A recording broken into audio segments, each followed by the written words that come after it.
Hey, we're back. We got more Island Boy. Yay!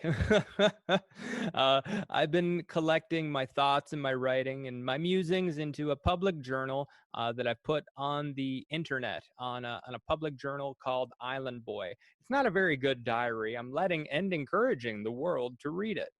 And I'm doing this in an effort to connect and engage with the communities I'm no longer a part of as a result of the pandemic that's taken place this past year.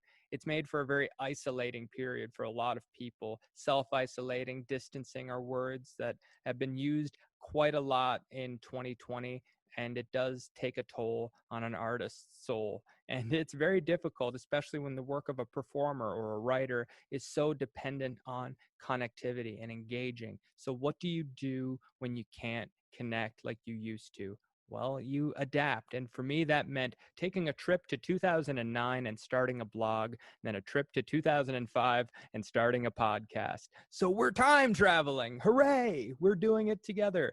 I'm really excited by this project because so far I've already experienced an outpour of support for this wonderful project. I shared a little story about my father and his horses. I received a message from someone who grew up near where my grandfather grew up when he was a kid. This lovely lady named Pam. She messaged me after I released one of my entries. She said, "This brought back so many memories of our childhood where we lived on a farm between your great grandfather Danny and your grandfather Donald. Wonderful neighbors. Had many rides to school on cold days by Danny in the sleigh under the buffalo." Wow. I did not know that about my grandfather or my great grandfather. I didn't even know if I knew my great grandfather's first name. That's remarkable. These little details that slide into place suddenly paint such a larger picture of who I am and where I came from. So these kind of gifts mean so much. But my partner Diana, she put it really nicely. She said after I received this message and I shared it with her, she said, "Sometimes when you share a piece of yourself with the universe, you get a piece back." And that's precisely why I've continued writing on this Island Boy public journal. And now I'm putting it all on the internet where you can read it and now you can listen to it. And I'd love to give a great big thank you to all the wonderful writers that have served as editors for these individual pieces. Benton Hartley, he's been great. He's helped out so many times. He's put up with a lot of my shenanigans over the past decade. And also a great writer in Prince Edward Island, David Stewart. He's a terrific person, a great writer, and just a generous supporter all around. So we're very lucky to have their support. And also Eddie Quinn, musician Eddie Quinn of Fiddler Sons, terrific island band, East Coast music, one of the most authentically Prince Edward Island bands you could think of. It is such a treat to have their music on this broadcast because it lifts so much of what I'm trying to say off the page in ways that only music can. So thank you so much, Fiddler Sons. Thank you so much, Eddie Quinn. This next piece is a short story about my mother in the holiday season on Prince Edward Island. It's a testament to my mother's spirit and her willingness to fight for what is right and what she believes in. It's quite the story. I'm really excited to share it with you. This is The Great Exchange.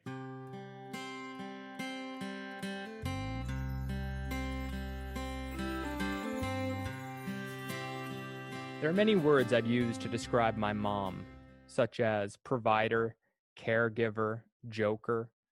However, the word fighter is not one that immediately springs to mind. That is not to say she exhibits a lack of strength. She simply knows that some things are just not worth the fuss.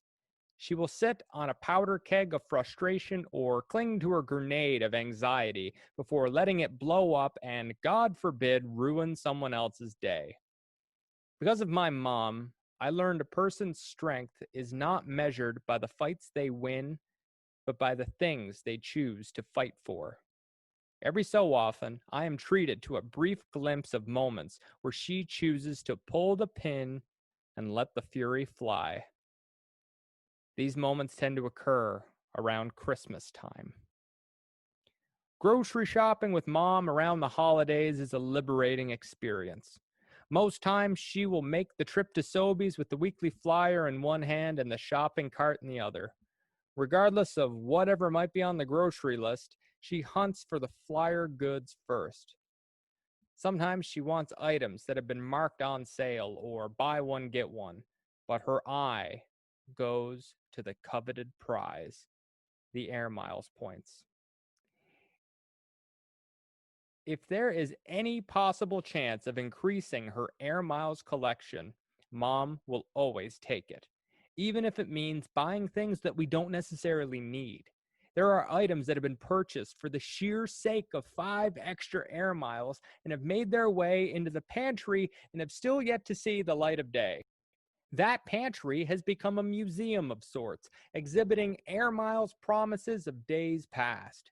There's one shelf dedicated to the splendor of Campbell's tomato soup, another to an artillery of Kraft dinner and rice-a-roni, and in the dark corner lies a solitary bottle of Heinz Easy Squirts colored ketchup.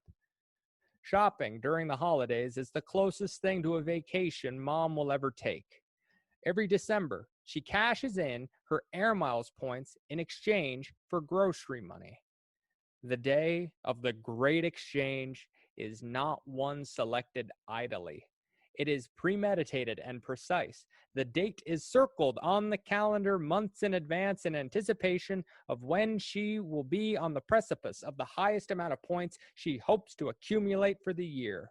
And when the day of the great exchange comes, she rolls that shopping cart through the produce section as if her last name was Rockefeller. The grocery list in December is perhaps her greatest, if not her solitary, indulgence. She would use her air miles to invest in a quantity of groceries that could feed an army battalion. With the holiday season comes family and friends coming for visits, and she didn't want her pantry to be caught unawares. Family would arrive on December 25th, and it seems each year, if the quantity of grandchildren didn't increase, their appetite did. Friends would arrive throughout the month and drop off a generous parcel, and mom would always have a pot of gold chocolate or a tin of Quality Street at short disposal. While shopping with mom on a recent trip home, a collection of holiday decorated tea towels caught her eye. Frosty the Snowman was adorned on one, and Rudolph the Red-Nosed Reindeer upon another. My guess was that Jesus and Santa must be on the collector's edition. Mom selected these ugly kitchen miscreants from off the shelf and tossed them in the cart next to the Butterball. Are you sure about buying those for yourself? I asked. What if Santa already got you those for your stocking? Those aren't for me, she replied. Those are for Cousin Shirley. Cousin Shirley. The closest thing to a sworn rival my mother has is embodied in the 65-year-old, 80-pound frame of Cousin Shirley. They were both bound by familial ties neither one of them chose nor wanted. With these ties comes the obligation of a holiday gift exchange. Despite their true feelings for one another, Mom and Cousin Shirley knew they had to offer some kind of gift to each other each year. Each year, Cousin Shirley would deliver a Christmas gift for my mom. Not giving a gift would just be rude. However, Cousin Shirley would arrive at a time when she knew my mom was at work. So the gift would lay adorned in a plastic Sobeys bag on the doorknob to the house. Cousin Shirley would leave before receiving her gift in exchange. The gears of conspiracy were well at work in Mom's mind. Mom knew in her heart of hearts that Cousin Shirley was well aware of her work schedule and knew if she wanted to drop off the gift for a proper exchange, she would. Therefore, in Mom's mind, Cousin Shirley would continually dodge her holiday receipt in an effort to imply that Mom was an unthoughtful person. For 7 years, this routine continued, and for 7 years after seeing the dangling Sobeys bag on the doorknob, Mom would be so spurned by the gesture she wouldn't even make the 5-kilometer drive to her house to deliver the gift. The damage was done. As Mom handed the Frosty and Rudolph tea towels to the cashier, she muttered to herself in a warlike trance, "Not this year." That afternoon, as we were unpacking groceries, Mom examined her receipt. Even though she paid for the groceries with a year's worth of air miles, she still accumulated air miles in the process. If the Air Miles conglomerate is a multi-layered Ponzi scheme, then Mom is Ponzi herself. As Mom scanned through her receipt, her eyes widened in horror. She had been shortchanged her Air Miles points. The tea towels were to be worth double their original sticker value of points, but it was not reflected on the receipt. Mom immediately took out her Air Miles card, hunted for the fine print on the back to search for the number of the head office. Nobody was going to stand in the way of Mom and her well-earned Air Miles on the day of the great exchange, no less, especially for the matter of 12 points. Mom paced around the house with the phone in her hand as she waited on hold. This act was possible because the length of the phone cord was roughly the same length as our driveway. The groceries were long since put away, and the receipt was in shreds of anger in her hands as she paced to the tune of White Christmas that was occasionally interrupted by robotic interjections of, "Please stay on the line. Your call is very important to us. You are currently 17th in line. Thank you." It didn't matter how long she'd have to wait because she was fighting. It didn't matter how long she'd have to wait because she wasn't just fighting for what she was owed. She was fighting for her family. She was fighting for Christmas. She was fighting for justice. It was Chinatown. In what was her second or perhaps third hour of being on hold, Mom pulled the length of the phone cord to its utmost extremes as she attempted to fill the cat's dish on the doorstep near the back door. As she opened the door, her heart fell to the pit of her stomach. A Sobeys bag was on the doorknob. Her impulse at that moment was to scream from sheer shock, but worried that that'd be the moment that the Air Miles attendant would pick up the phone. Mom stifled her feelings of abject horror and began searching for answers. How on earth could Cousin Shirley have pulled off such a heist from under her nose? Mom ran to the front door to see if she could spot Cousin Shirley's burgundy Buick making its way down the driveway. What she saw instead was the Buick parked at the end of the quarter-kilometer driveway, and making her way, walking through the snow to the parked Buick, was none other than Cousin Shirley. The gears of conspiracy spun faster than usual. Cousin Shirley had clearly parked at the end of the driveway so she could walk to the house undetected, drop off the gift, and quietly exit without making a sound. It was a sleeper cell mission of holiday proportions. As Bing Crosby crooned in Mom's ear, she dropped the receipt to the ground and repeated her war mantra. Not this year. The retaliation had begun. Still tethered to the wall and now ninth on hold, Mom ran to the closet and pulled out a laundry basket filled over the brim with 7 years' worth of backlog Christmas presents. 7 years' worth of gifts bundled together with love and passive aggression, topped off with a set of tea towels hastily thrown in a Sobeys bag. Phone in one hand, gift basket in the other, Mom ran out to the doorstep and bellowed, not "wait" or "come back," but a menacing, "I see you." Midway down the driveway, Cousin Shirley froze in her tracks. She slowly turned around and saw Mom waving her down. "Sorry," yelled Cousin Shirley as she sheepishly made her way back up the driveway. "Huh, I didn't know you were home." I booked the week off work, replied Mom with a sobering silence as she glanced to the family car, very obviously parked next to the house.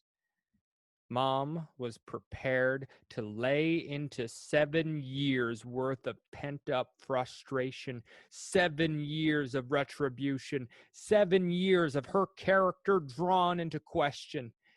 And just as Mom was about to billow from the pits of her soul, she was met with a cheery voice on the other end of the receiver. Air Miles Canada, how may I help you? Mom gasped, wide-eyed. She tossed the basket to Cousin Shirley's feet and barked, Merry Christmas, and slammed the door in her face. Rudolph and Frosty slid out of the Sobeys bag and onto the snow, looking dumbfounded, but nowhere near as dumbfounded as Cousin Shirley. Mom settled her business on the phone in a matter of minutes. In that brief moment, knowing it was her turn, she literally dropped everything to address the situation. It was clear how much it meant to Mom that she got her 12 points. Those were 12 air mile points that would begin her next year's journey. Typically, when someone collects air miles, it's to save for a trip on an airplane. For Mom, it was, and always will be, about feeding her family. Every single choice she makes is for her family, including knowing what battles to fight. Earning her 12 points, conquering an old foe, succeeding at the great exchange, Mom treated herself to a much-deserved glass of wine. She figured no harm in opening her gift from Cousin Shirley. As she sat on the couch, holding her gift, she realized the only thing worse than not repaying a gift would be regifting a gift to the person that gave it to you. She sat on the couch, sipped her wine, and wiped her lips with her new Frosty and Rudolph tea towels. And that was The Great Exchange. Thank you for listening to another entry on the Island Boy Public Journal. This piece was edited by Benton Hartley. Thank you so much for listening. Eddie Quinn is going to share some more music with us, folks. Thank you so much. Tune in next time for another exciting or possibly maybe a little bit sad story from Island Boy. Thank you so much.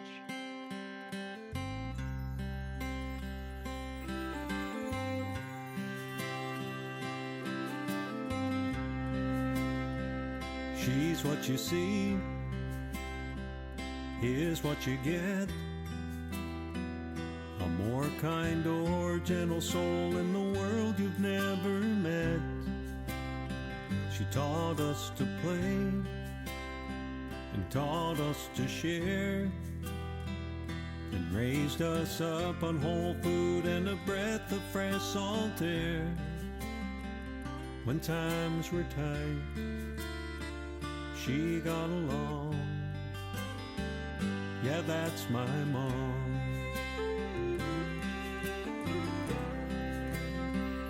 Yeah, that's my mom. The domestic queen. Although our house was a little run down, it was never spotless clean, but our front door was open to all. Somehow the love in her heart left a shine on every wall. She's easy to please, faithful and strong.